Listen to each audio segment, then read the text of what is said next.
하나님께서 이 땅을 창조하시고 지으신 이후에 그의 섭리에 따라서 이 세계를 이끌어 나가셔요. 그렇죠? 거기에 인간, 하나님이 특별하게 인간을 지으셔서 인간에게 특별한 마음을 주셨어요. 축복과도 같은 하나님이 인간을 특별히 대하시는 부분을 크게 두 가지로 우리가 생각할 수 있는데, 정말 하나님이 우리를 특별하게 여기셨구나, 인간을 사랑하셨구나, 인간을 위해서 하나님이 이 땅을 지으셨구나 라는 것을 알 수 있습니다. 이 두 가지가 뭐냐면, 여러분 기억하세요. 제가 자주 반복해서 말씀드릴 내용이에요. 첫 번째가 하나님 형상으로 우리를 지으셨다라는 것. 인류를 지으실 때 여러 형태의 하나님의 말씀으로 놀라운 역사의 창조를 이루셨는데, 굳이 인간을 지으실 때 특별한 존재로 무엇을 담게 하셨습니까? 무엇을 담게 하셨어요? 하나님의 형상.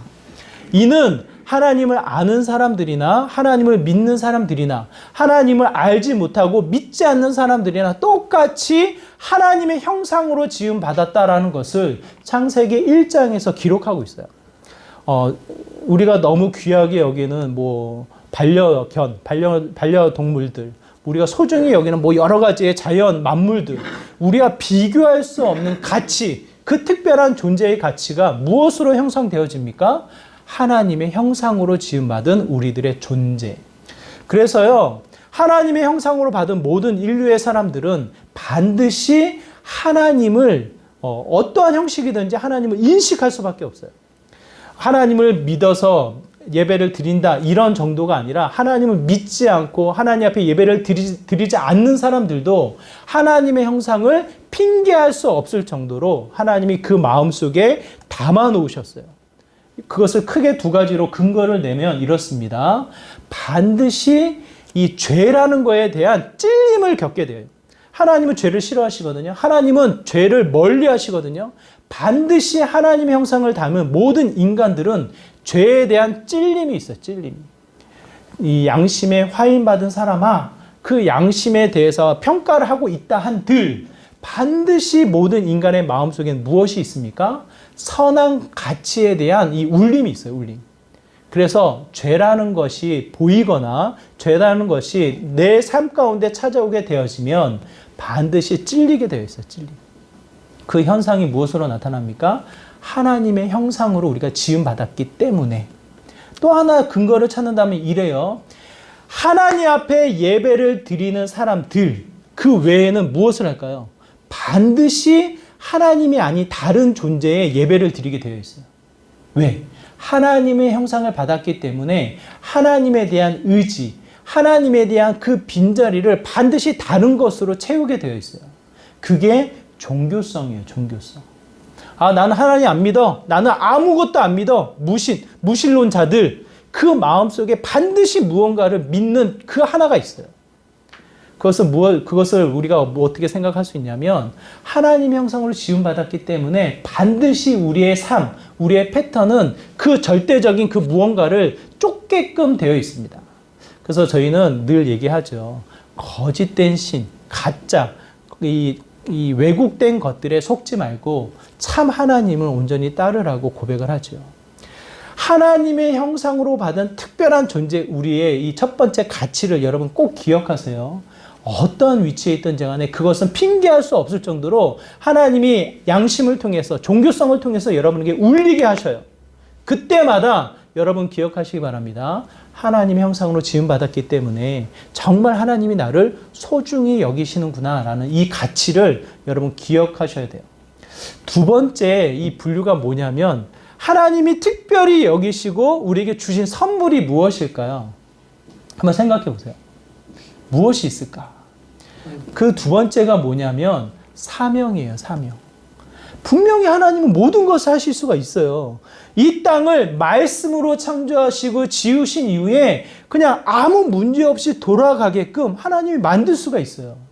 그런데 하나님이 정말 귀하게도 이 모든 사역에 어떻게 하십니까?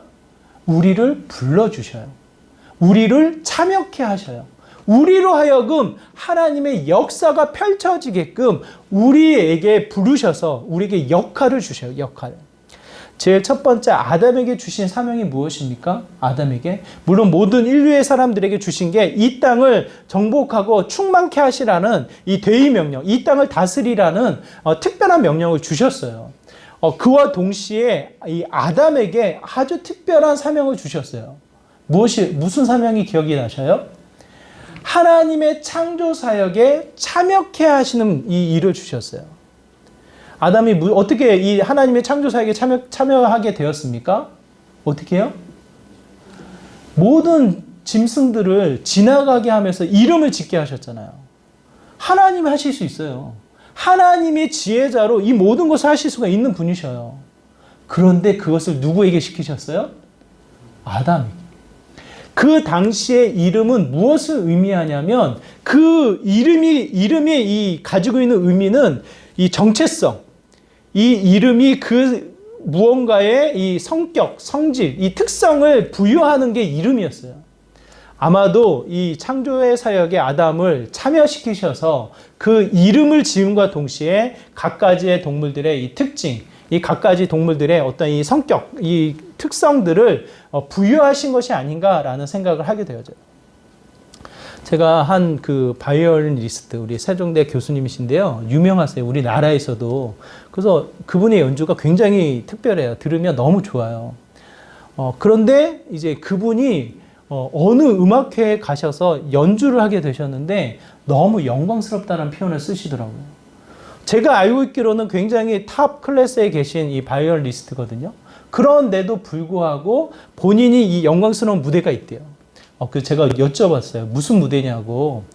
그랬더니 세계적으로, 우리나라가 아닌 세계적으로 유명한 홍콩계의 미국 시민권자인 이 음악 바이올리니스트가 와서 연주를 하게 되어지는데 거기랑 협연을 하게 됐다는 거예요. 협연. 저는 굉장히 겸손한 마음으로 그냥 말씀하시는 줄 알았어요. 왜? 나름대로 명성이 있고 나름대로 우리나라에서는 활동을 하고 계신 분이기 때문에 교수이지만 음악회를 열지 않는 분들이 많아요.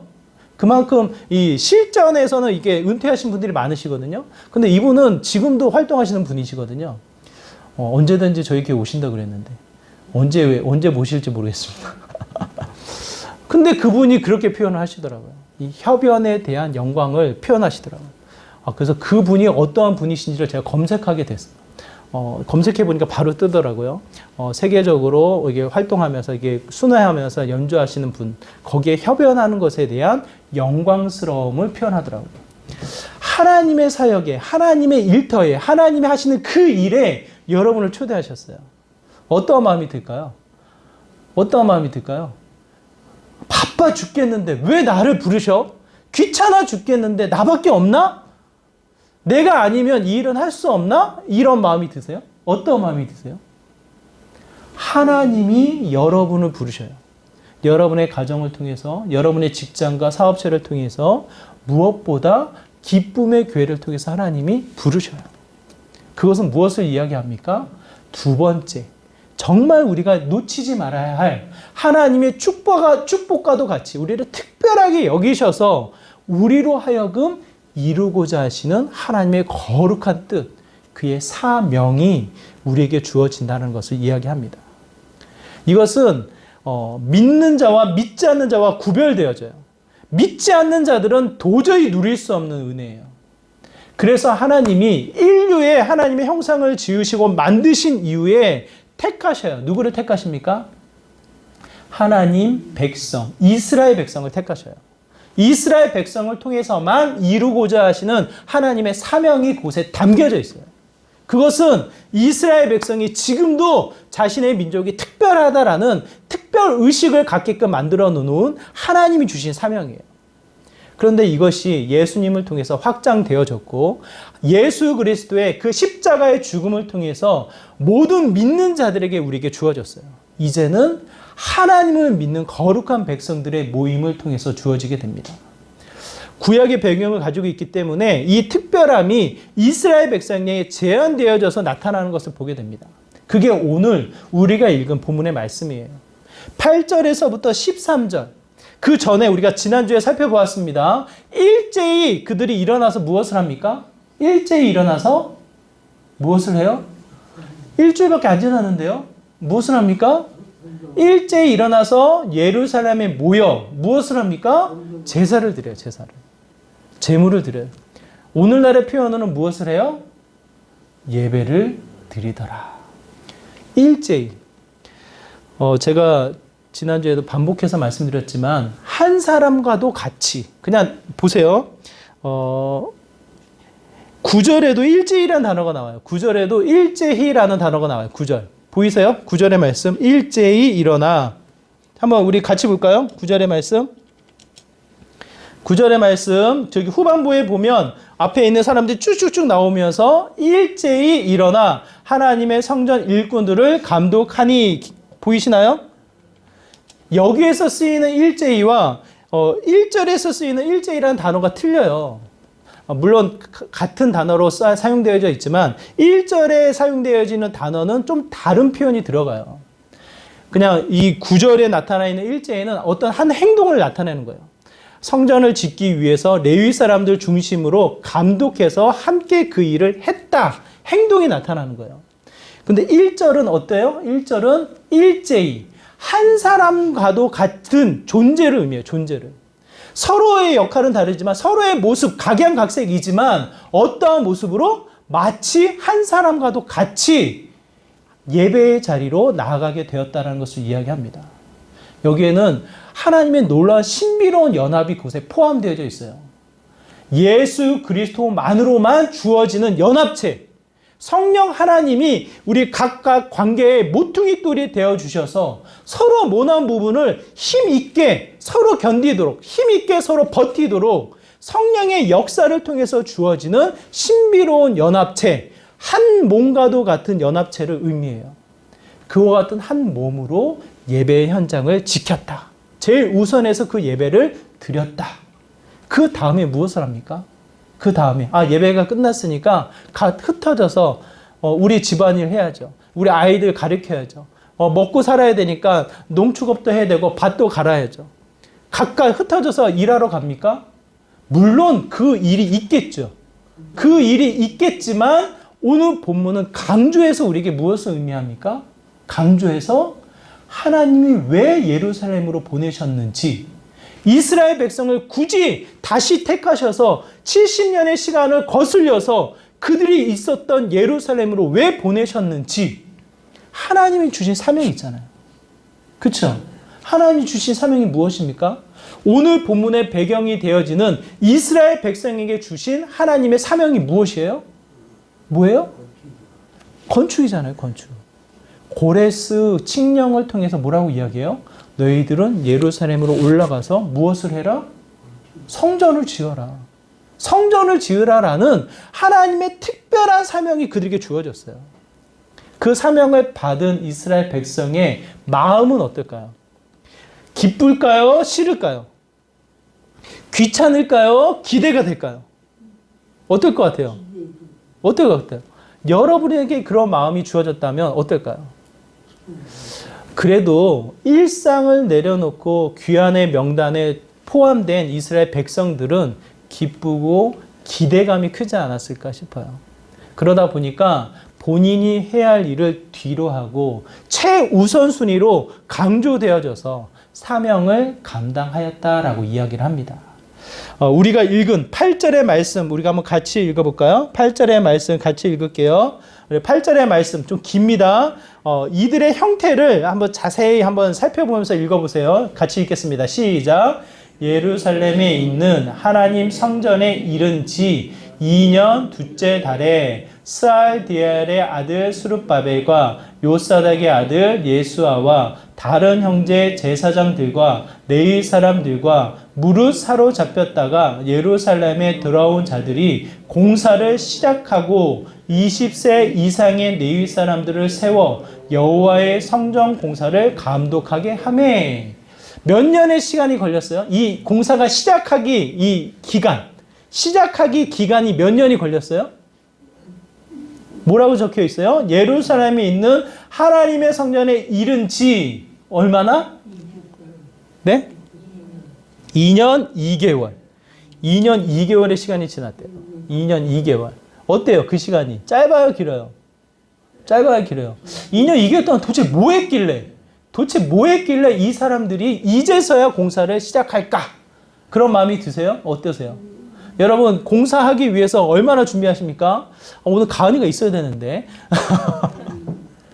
한 달여간의 공사를 하는 것 같은데 최소 한 일주일은 준비한 것 같아요. 제 느낌상. 물론 다른 일이 있어서 2주가 공사가 미뤄지긴 했지만 바로 시작하기 위해서 일주일 굉장히 알아보고 바쁜 시간을 보냈고 마침 틈을 주셔서 2주간의 시간을 더 준비한 다음에 셋째 주 이제 3주가 지나서 이 짧은 공사를 시작하게 되어져요. 그게 이제 가은이가 카페를 연 과정이에요. 과정. 성전을 짓기 위해서 2년 2개월 대체 뭐 했을까? 그런 생각이 아니고요. 얼마나 성심껏 준비했는지를 보게 됩니다. 그들의 마음을 강조해서 이 성전을 짓기 위해서 준비한 형태의 시간이 2년 2개월의 시간이 지났다는 뜻이에요. 그냥 다른 일 하다가 때가 돼서 갑자기 모인 게 아니라 그들이 하나님의 사명을 위해서 준비하는 시간을 가졌다. 어떠한 준비를 했는가? 우리가 지난주에 읽어본 7절의 말씀을 보면 그 근거를 우리가 찾을 수가 있어요. 우리 7절의 말씀 한번 같이 읽겠습니다. 시작. 이에 석수와 목수에게 돈을 주고 또 시돈 사람과 두로 사람에게 먹을 것과 마실 것과 기름을 주고 바사왕 고레스의 명령대로 백향목을 레바논에서 요빠 해변까지 운송하게 하였더라. 그냥 2년 2개월의 시간이 간 게 아니죠. 예전에 다윗이 잔뜩 쌓아 놓아놓고 솔로몬이 지었던 그 재료들을 똑같이 준비할 수는 없지만 할 수 있는 만큼 준비해 나가는 형태를 보게 되어져요. 레바논에서 백향목을 가져옵니다. 이것을 다룰 수 있는 전문가들을 데리고 와요. 그리고 본인들이 할 수 있는 게 아니에요. 본인들이 할 수 있는 역할은 제한적이고 할 수 있는 전문가들을 데리고 와서 공사를 시작하는 그 준비 과정을 갖고 있는 중이에요. 때가 되어서 모든 게 준비되어서 이제 이 공사를 우리가 하자. 그 시간을 오늘 본문에서 보여주고 있습니다. 이게 얼마나 기쁜 자리인지 10절과 11절의 말씀을 가만히 살펴보면요. 그냥 입에서 흥얼흥얼거리는 억지로 끌려가서 일을 하는 것이 아니라 2년 2개월 동안 이들의 마음이 어땠겠냐고요. 레바논에서 백향목이 막 들어와요. 전문가들이 사람들이 막 몰려 들어와요. 이제는 공사를 시작할 수 있겠구나. 이 준비되어진 상황을 보고 본 이 이스라엘 백성의 마음은 어떻겠냐고요. 어떻겠어요? 제가 이 비슷한 경험을 했어요. 그 러시아의 홍송, 우리 그 왕궁을 지을 때 쓰는 나무가 홍송이래요. 홍송. 이 나무, 이 소나무, 이 적색이 나는 이 소나무. 이 두께가 두꺼울수록 이 오래됐고 가치가 있는 나무. 우리나라에서는 그것을 찾아서 이제 보관하고 이제 이 문화재를 복원하는데 사용하기도 해요. 그래서 어떠한 그 궁궐을 복원하기 위해서 몇 그루가 사용되어졌다. 뭐 이런 표현을 쓰기도 하더라고요. 그만큼 이제 한 그루, 두 그루 이 수로 헤아려서 관리하는 나무들, 홍송. 근데 러시아는 그게 좀 이렇게 더 많나 봐요. 우리나라보다. 아무래도 땅이 넓으니까 또 그 나라니까 그런 나무들이 자라나는 환경이 좋은가 봐요. 환경이 괜찮은가 봐요. 그 홍송나무를 좋은 나무만 이렇게 모아 놓으신 분이 계셨어요. 그분이 왜 그것을 모아 놓으셨냐면, 자기가 이제 집을 가출할 때 어머니가 교회를 다니셨는데 그토록 어머니가 기도를 하셔가지고 자기는 하나님을 제대로 믿진 않았지만 어머니의 마음을 아프게 한 아들이지만 어머니를 생각하니까 마음이 점해온다는 거예요. 그래서 어머니를 생각하면서 그 나무를 한 그루 한 그루 모으셨어요. 그랬더니 그 나무가 꽤 크게 모여져가지고 그분이 그 나무를 가지고 뭘 하고 싶었을까요? 뭘 하고 싶었을까요?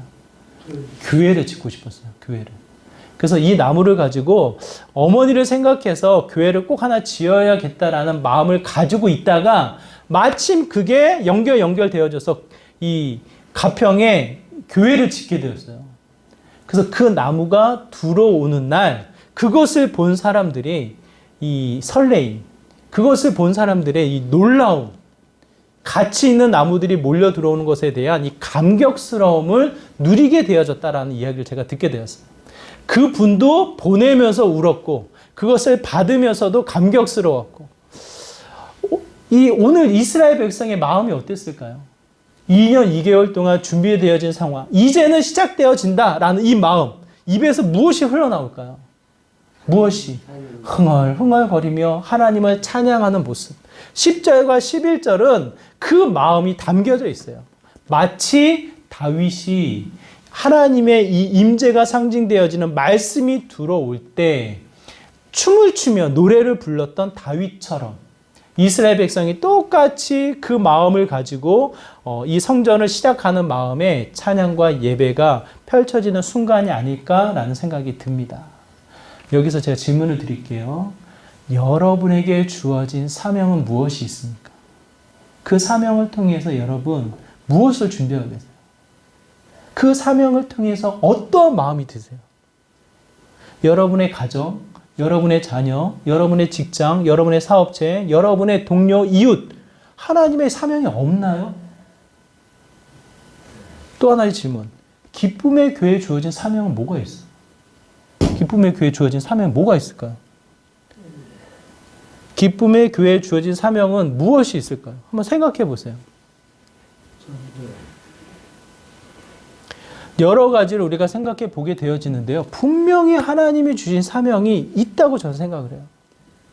가정은 가정을 통해서, 자녀는 자녀들에게 향한, 또 우리 직장과 사업체를 통해서 주어진 하나님의 분명한 사명이 있다고 생각되어져요. 근데 중요한 것은 이제 교회 안에서 제가 만나본 분들을 제가 생각해 보면 사명이란 단어를 굉장히 부담스럽게 여겨요. 사명이란 단어를 그냥 나랑 좀 떨어져 있는 단어로 느끼는 분들이 많으셔요. 그렇게 생각하는 분들이 많으셔요. 마치 사명은 누구에게만 허락되어진 것 같아요? 사명은? 네? 사명은 누구에게? 마치 목사님에게만, 마치 선교사님에게만, 마치 이제 그들에게만 주어진 것이 사명이지 나랑은 좀 떨어져 있는 것으로만 여기는 그러한 부분들이 있지 않을까 싶어요.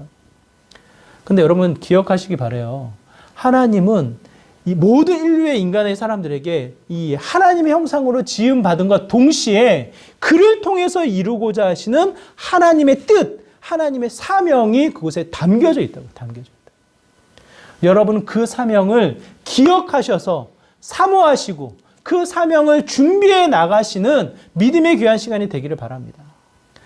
저는 좀 답답해요. 저는 3월 달을 맨 처음 생각했어요. 3월 달에 시작해야지. 뭘 시작할까요, 제가?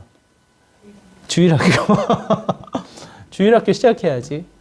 근데 코로나가 좀 이렇게 잦아들지 않고 좀 이렇게 더 확산이 되더라고요. 지금은 아닌가 보다. 잠깐 기다렸다가 부활주일이 생각이 나. 부활주일날 시작하려고 하나? 그때 시작할 수 있을까? 마음이 들어요. 웬걸요? 부활주일 예배를 모여서 못 드렸네? 혼자 이 자리에서 영상으로 여러분과 함께 예배를 드렸어요. 물론 비대면 예배 괜찮습니다. 다만 제 마음은 굉장히 씁쓸했어요. 이제 창립기념주일이 오네요. 창립기념주일을 통해서 하나님이 일하실까? 이 날을 통해서 하나님이 혹시 하나님의 이 일을 함께 나누는 시간을 주실까? 그 생각이 들어요.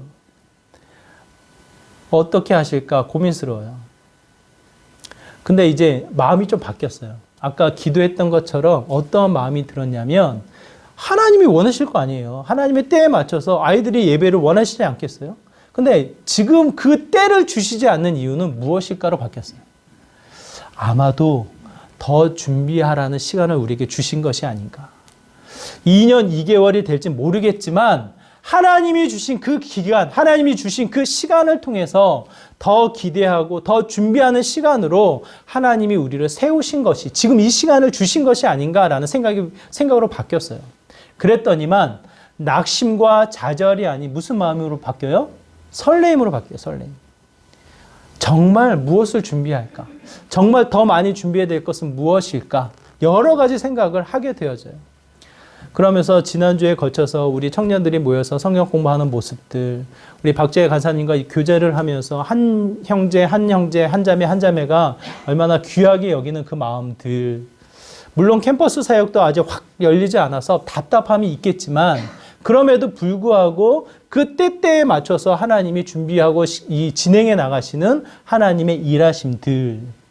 저는 여름 수련회는 좀 모여서 할 수 있을까 그런 생각을 했는데 CCC 이 수련회를 여쭤보니까 이번에도 영상으로 준비하고 있다고 하시더라고요. 그러면서 리트릿 다녀오신 얘기를 했는데 4명 쪼개서 또 이렇게 방을 쓰면서 이 나름대로의 이 사역들을 하시는 얘기를 제가 들어보니까 멈춰 있는 것이 아니라 하나님의 일을 같이 참여하며 동행해 나가는 그 사역의 현장들을 보게 되어집니다. 그러면서 다시 한번 오늘 본문을 살펴보면 더 준비하는 시간, 그 시간을 통해서 설레임과 기대감으로 앞서 나가는 믿음의 귀한 자리가 되지 않을까 싶어요. 다시 한번 여쭤볼게요. 여러분에게 주어진 사명은 무엇이 있습니까? 그 사명을 받아들이는 내 마음의 상태는 어떠냐고. 내 마음의 상태. 하나님은 분명히 모든 것을 할 수가 있으세요. 살릴 수도 있고 죽일 수도 있고 이룰 수도 있고 기다리게 할 수도 있고 모든 일의 주관자가 되시는 하나님이 이 모든 것을 직접 하실 수가 있어요. 그럼에도 불구하고 여러분을 세우셨습니다. 여러분의 자녀 앞에 부모로 세우셨습니다. 여러분의 직장 앞에 동료로 세우셨습니다. 여러분의 여러 이 관계와 활동들 속에 한 지체로 하나님이 세우셨어요. 그러면 반드시 그 자리에 세움을 통해서 하나님은 하나님의 뜻을 이루고자 하시는 사명이 그곳에 담겨진 줄 믿습니다. 중요한 이 핵심의 이 표현이 여기 이 전체의 흐름 속에 나타나요. 우리의 본능은 뭐예요? 비교하게 되어져. 비교해서 때로는 우리가 좀 비교해서 좀 더 잘한다 하면 우리의 마음은 어때요? 우리의 마음은 어때요? 한없이 교만해져요. 그냥 잘하는 거 그 한두 가지 때문에 이 어깨가 펴지면서 한없이 하늘을 찌르는 교만이 우리의 마음속에 싹 트게 되어져요. 반대로 비교해서 우리가 좀 더 부족하다. 비교해서 우리가 좀 모자르다라고 느껴지면 어때요? 어떤 마음이 들어요? 낙심되어지고 좌절되어지고 더 나아가서는 시기하고 질투하게 되어지고 여러 형태의 이 죄성이 자극되어져서 위축되어지는 방어적으로 나타나는 현상이 나타나게 되어져요. 오늘 본문을 8절에서부터 13절을 가만히 살펴보면요. 비교하고 있어요. 사실은 우리는 잘 못 느껴요. 잘 못 느끼지만 이스라엘 백성이 딱 봤을 때 이거 그때 일이 기억나. 그때 일이 무엇일까요? 그때 일. 첫 번째 성전. 첫 번째 성전이 누가 지었습니까? 첫 번째 성전 누가 지었어요? 오늘은 얘기 안 하시려고. 첫 번째 성전은 누가 지었어요? 솔로몬이 지었잖아요. 솔로몬 왕이 지었는데 그때 일이 곳곳에서 기억나게끔 이 표현들이 나와요. 자, 보세요. 한번 눈으로 잠깐 살펴볼게요. 8절에 보니까 2년 둘째 달이라고 표현되어 있죠. 2년 둘째 달. 원래 표현을 한번 생각해 보면 고레스 원년에 이 이스라엘 백성이 칙령이 내려져서 풀려났단 말이에요. 그러면 고레스를 중심으로 그 당시에 왕을 중심으로 이 일이 시작된 것이 기록되어지는 게 일반적이에요. 다리우 왕 2년에 성전이 맞춰졌더라. 이런 식으로 표현되어지는 게 일반적인 표현이에요. 근데 오늘 본문은 어떻게 표현되어져 있어요? 성전에 이르러 몇 년이 지났다. 그들이 알고 있는 이 연도를 표시하는 거랑 다르게 표시가 되어 있다고요. 왜 그럴까요? 고레스 몇 년에 이 성전이 짓게 되어졌다. 이렇게 표현되어져 있지 않아요. 왜 그럴까? 연구해 보니까 솔로몬이 성전을 짓기 시작한 달이 몇째 달이에요?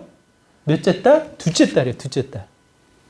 그때 달을 기억나게끔 이렇게 표현한 것이 아닌가? 이러한 내용이에요.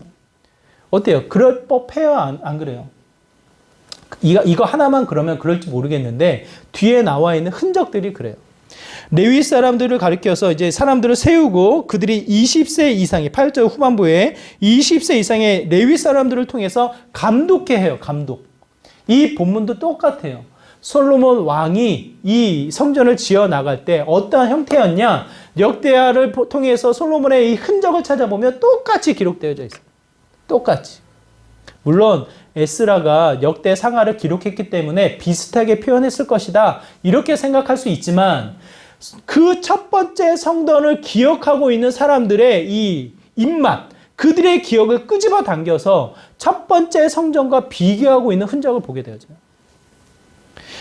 그리고 나서 10절과 11절에 이 찬양하며 즐거워하는 장면은 아까 누구랑 비교를 했습니까? 제가? 누구랑 비교를 했어요? 다윗 왕.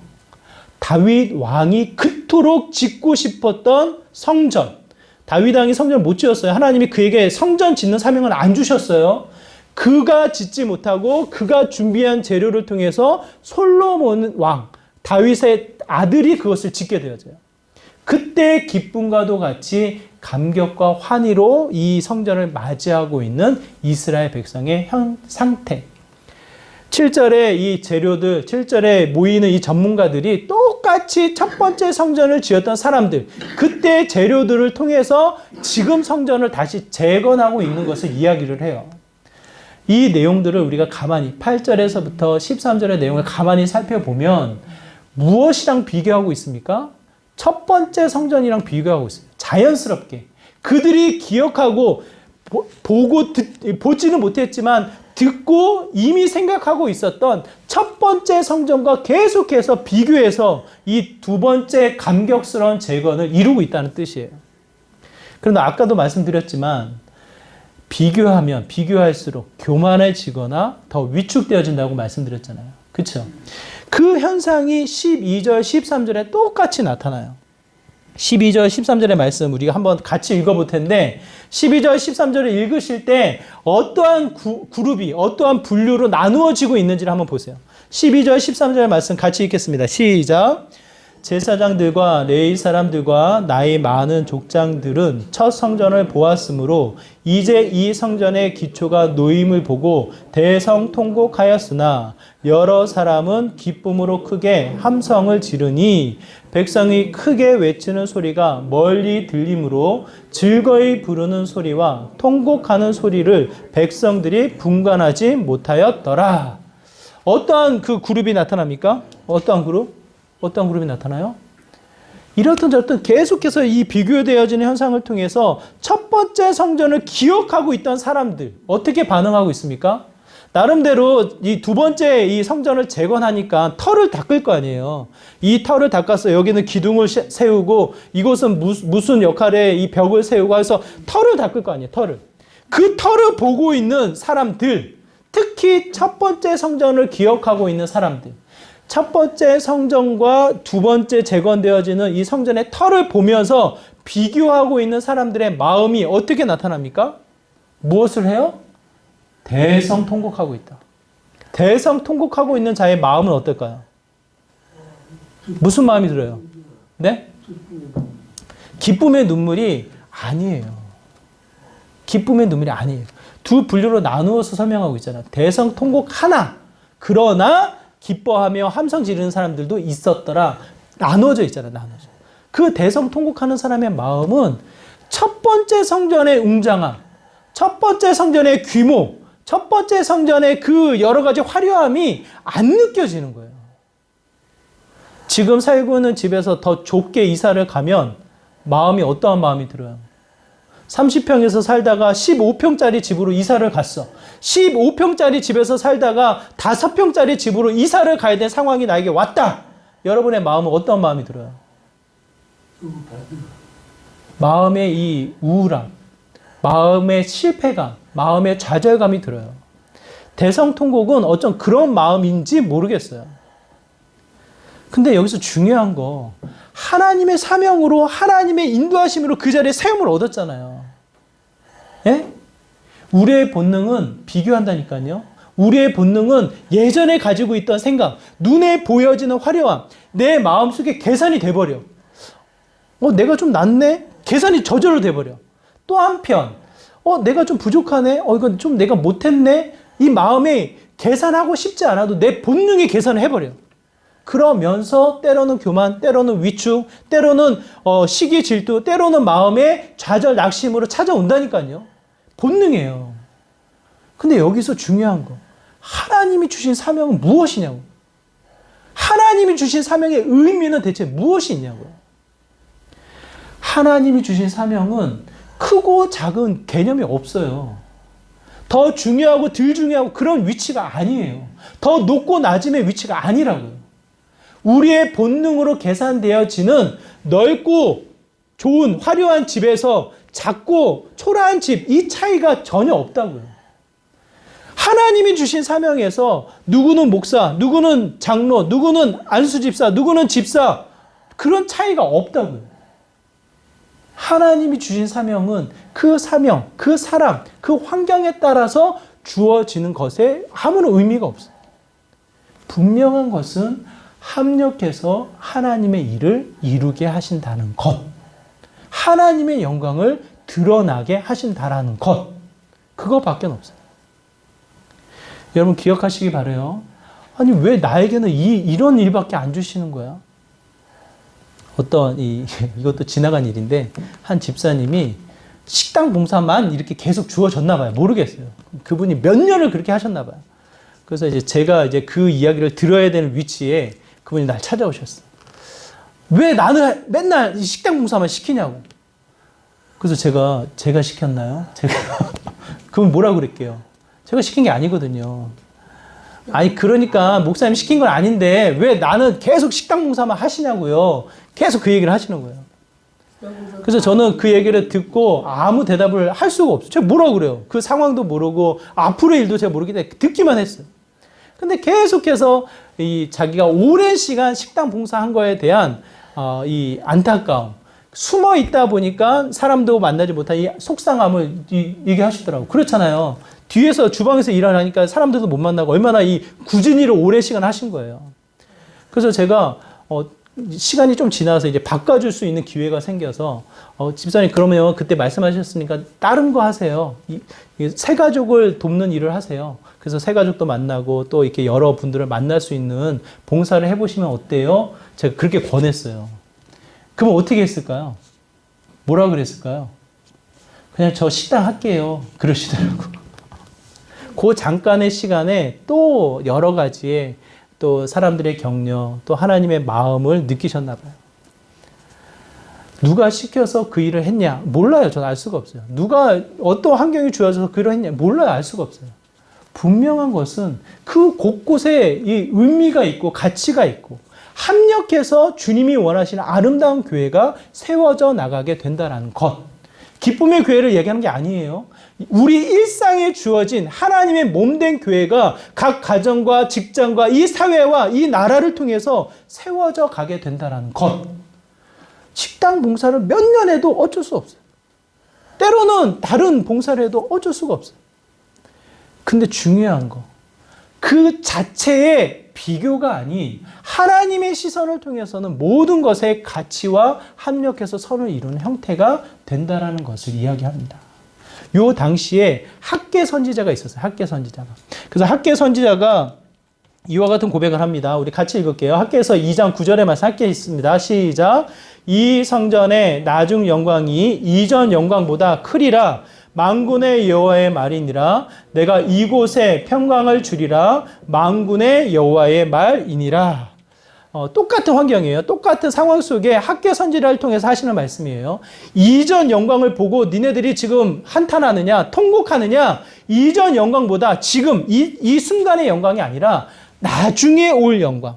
하나님 나라의 이 완성을 통해서 우리에게 주어질 하나님의 임재가 주어지는 그 영광이 그 이전보다 지금보다 훨씬 더 클 것이다. 그 마음의 평강을 누리라라는 이 메시지를 우리에게 주고 있습니다. 자, 비교가 될까요? 안 될까요? 비교가 될까요? 안 될까요? 비교가 됩니다. 저부터도 비교가 돼요. 큰 교회, 작은 교회. 하는 사역, 여러 가지 이 활동들에 이 비교가 되어져요. 여러분의 삶의 일상도 비교가 되어져요. 한편으로는 교만할 수 있어요. 내가 이 정도야? 이 마음이 들 수가 있어요. 또 한편으로는 위축될 수가 있어요. 왜 나는 이 모양 이 꼴일까? 근데 하나님의 시선에서는 아무런 의미가 없어요.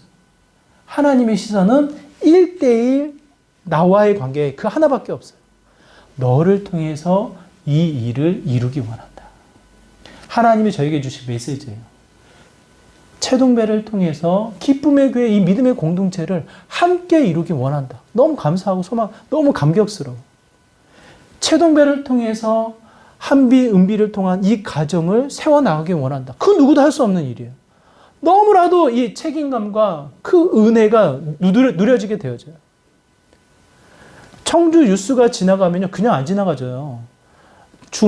여학생 중학교 2명이 안타까운 죽음을 맞이하는 소식을 듣고요, 그냥 안 지나가져요. 이 지역에 대한 이 책임, 이 지역에 대한 사명이 다시 한번 느껴져요. 채동배를 통해서 이루고자 하는 하나님의 사명. 여러분을 통해서 이루고자 하는 사명 똑같아요. 더 크고 작고 아무런 우리는 비교할 수 있지만 하나님은 비교할 수가 없어요. 그냥 저희 집이 14층인데 14층에서 밑에 보면요, 누가 키가 큰지 작은지 알 수가 없어요. 차가 몇 대가 지나가도 어떤 차가 더 좋고 나쁜지, 물론 제가 차에 관심이 없어서 그런지 모르겠지만 못 느껴져요. 아무런 의미가 없어요. 그 높으신 하나님이 우리를 바라봤을 때 큰 교회, 작은 교회 무슨 의미가 있어요? 높은 자리, 낮은 자리 무슨 의미가 있어요? 서울에서, 청주에서 무슨 의미가 있어요? 우리나라, 미국 무슨 의미가 있어요? 하나님이 보셨을 때는 하나님이 지으신 세계의 한 덩어리예요. 거기에 너를 통해서 이루고자 하는 하나님의 뜻, 우리를 통해서 이루고자 하는 하나님의 사명이 있음을 다시 한번 품게 되어집니다. 여러분의 인생살이에 그 사명을 준비하시고 기뻐하시고 그 사명을 감당해 나가는 믿음의 삶이 되었으면 좋겠어요.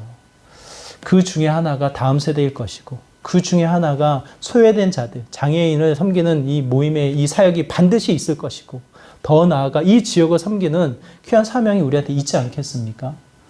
여러분의 일상에 주어진 사명을 하나님 눈높이에서 찾으시고, 여러분 실망하지 마세요. 좌절할 필요도 없습니다. 비교되지만 그것을 내버리세요.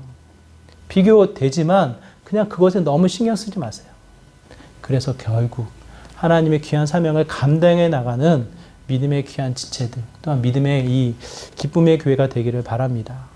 하나님이 주신 시선을 통해서 내 자신을 다시 한번 돌아보시고 주님 앞에 달려나가는 믿음의 복된 삶 되시기를 주님의 이름으로 축원합니다.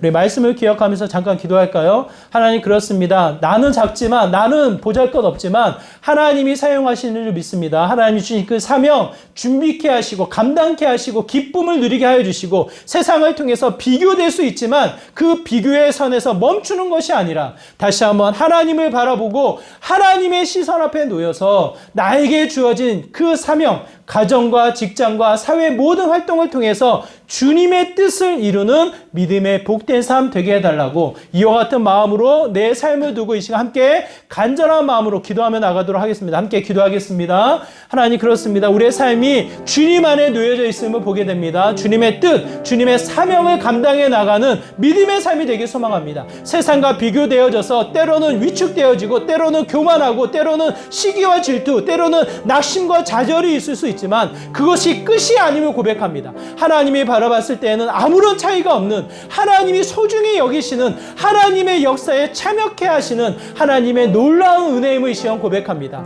나를 통해서 가정이 회복되게 하시고, 나를 통해서 지역이 회복되게 하여 주시고, 나를 통해서 하나님의 사회, 하나님의 나라가 다시 한번 재건되게 하여 주시고, 주님의 뜻을 이루는 믿음의 귀한 삶이 이루어져 나갈 수 있도록 하나님 은혜 더하여 주시옵소서. 주님,